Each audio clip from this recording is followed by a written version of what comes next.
Here's everything you need to know about what happened with Eras Tour tickets on Miami Night 2. As I talked about in my video yesterday, they are not opening the queue for Night 2 and Night 3.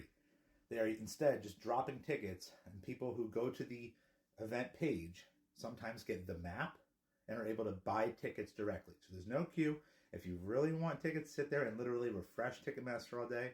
Hopefully, eventually you might get the map. And if you do get this page, try to buy the tickets before a bot beats you to them. You can see here more confirmation. The map was opening. This was at 2 o'clock yesterday. Someone was able to see the map for both nights, Night 2 and Night 3. So they're drip dropping tickets for Night 2 and Night 3 using the map instead of using a queue. So what happened with resale? Of course, on Night 1, we saw a massive drop in resale ticket prices after the show started, and people were getting in the door for something close to face value. I checked into resale prices throughout the day.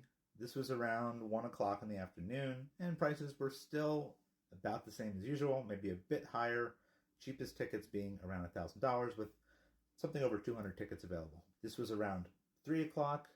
Inventory is down to about 170 at this point from 260 a couple hours before this.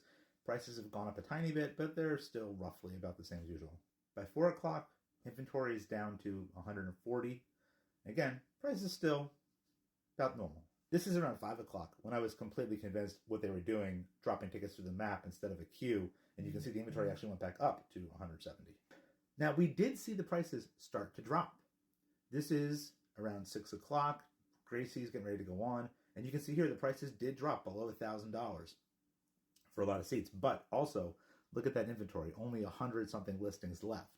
So not a ton left, but prices were dropping much the way they did for Night 1. Gracie's on stage now. Prices are still dropping.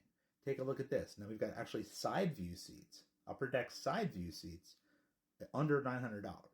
Only 74 listings left. Inventory is dropping. Here's right about the time Taylor goes on stage. So in the time Gracie was on stage, we dropped from 70-something units left down to 6 listings. There are still seats that are halfway decent here. Look at these seats. Lower deck, 100 level, not that expensive. Way less than you would normally pay, but 6 listings left. Just to show inventory was low on every side at this point, here's TickPick. We're down to 32 tickets left on TickPick. But again, the price wasn't that bad at this point. $1,400. It's a typical, normal show. And you can see there was a big price dip. This is like the 6 o'clock dip, and then it comes back up around 7, 8 o'clock. And then I think the scalpers realized how many people were maybe waiting outside the stadium. So the very few tickets that were left, the few listings that were left at this point, got marked up like crazy. $3,000, $5,000. These were not realistic tickets at this point. I don't think anyone was paying $5,000. So as we shift into Night 3 and take a look at what things might be like today, this is where we start. This was around midnight last night, looking at Night 3. 350-something inventory. Prices are little higher than normal, but not terrible. And as of this morning, we have about 400 listings with the same prices. So to summarize, Ticketmaster is pushing tickets out right now via the map. They're not using a queue. It's basically a free-for-all. The scalpers are getting most of the tickets and then posting them for resale.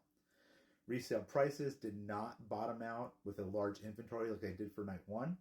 I think a lot of Swifties probably saw what happened Night 1 and went to tailgate or hang out as close to the stadium as they could in hopes of getting in, and the demand was just much greater than it was even before. I think Sunday is going to be somewhere in between the two. Inventories are a tiny bit higher heading into the day. Expectations are probably not as high as they were. The ticket prices will drop because of what happened Night 2. I would expect more of the same today. I would not expect a queue opening for Night 3.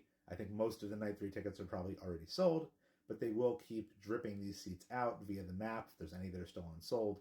And you just got to sit there refreshing, hoping you get it, hoping you beat the bots. If you do, there are great seats occasionally available. Like I said, I saw $300 floor seats on that map yesterday.